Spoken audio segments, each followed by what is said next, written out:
Okay, so what if I told you that you could read a single book that has almost every major Greek and Roman myth you've ever heard of? I mean, we're talking about over 250 stories, gods, heroes, mortals, all woven together into one massive, epic history of the world.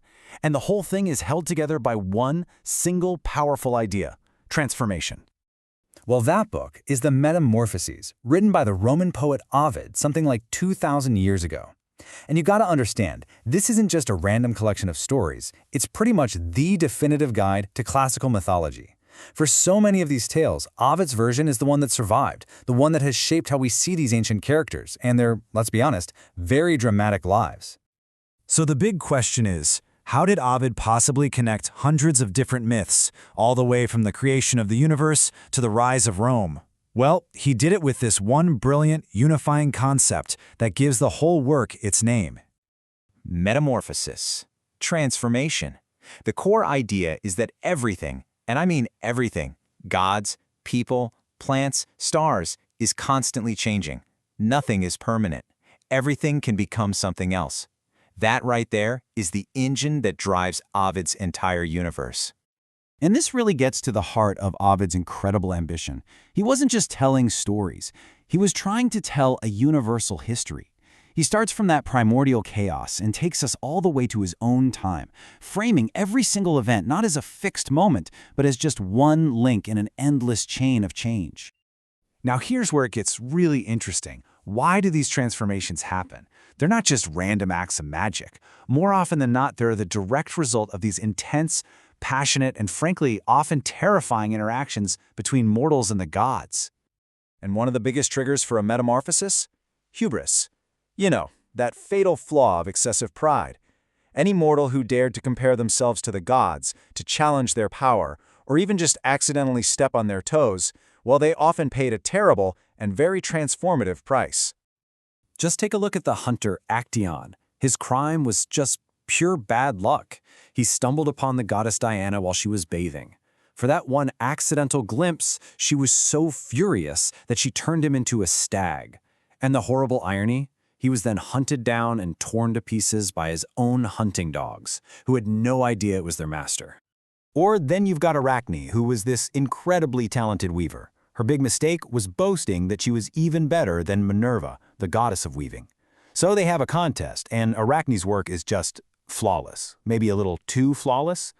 A furious Minerva turns her into a spider, a punishment that perfectly fits the crime, right? She's cursed to spin and weave for all of eternity.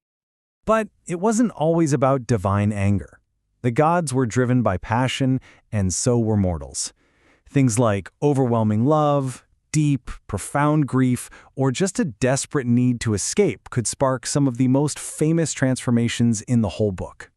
A perfect example of this is the story of Daphne.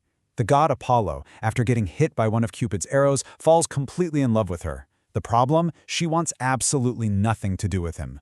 He chases her, and just as he's about to finally catch her, she begs for help, and her prayer is answered. Her feet take root in the ground, bark covers her body, and she becomes a laurel tree. A permanent escape from a love she never, ever wanted. And then passion can be turned inward. Ovid uses these words to describe Narcissus, a young man so ridiculously beautiful that he fell in love with his own reflection.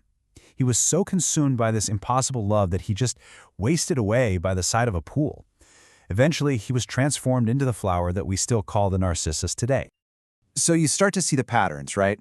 Changes are driven by pride, by punishment, by love, by loss. But here's where it gets really mind-blowing.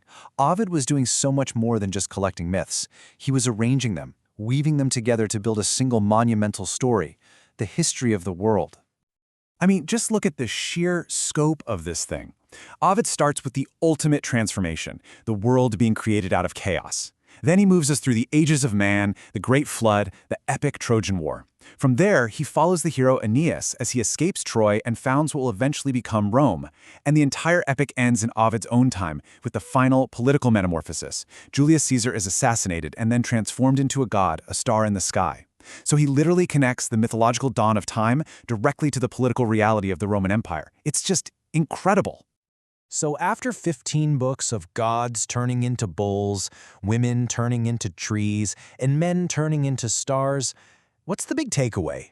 What's the point of it all? Why has this work captured the imagination of people for over 2,000 years? Well, near the end of the epic, Ovid gives the big answer, but he puts it in the mouth of the philosopher Pythagoras. And this is really the core idea of the Metamorphoses. Forms might change, bodies might be different, but the spirit, the essence, it continues. Change isn't death.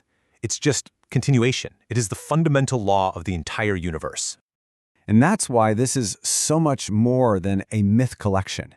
It's a deep, profound look at power, at the overwhelming force of our emotions, and at the universe itself as this place of constant, beautiful, and sometimes pretty terrifying change. It's a foundational text that has fueled the creativity of everyone from Shakespeare to modern artists. It's truly timeless. So this kind of leaves us with a pretty big question, doesn't it? Ovid argues that transformation is the only thing that's truly constant. He saw it everywhere, in myths, in history, in the cosmos. So when you look at your own life with all of its twists and turns, it really makes you wonder, right? What's your metamorphosis?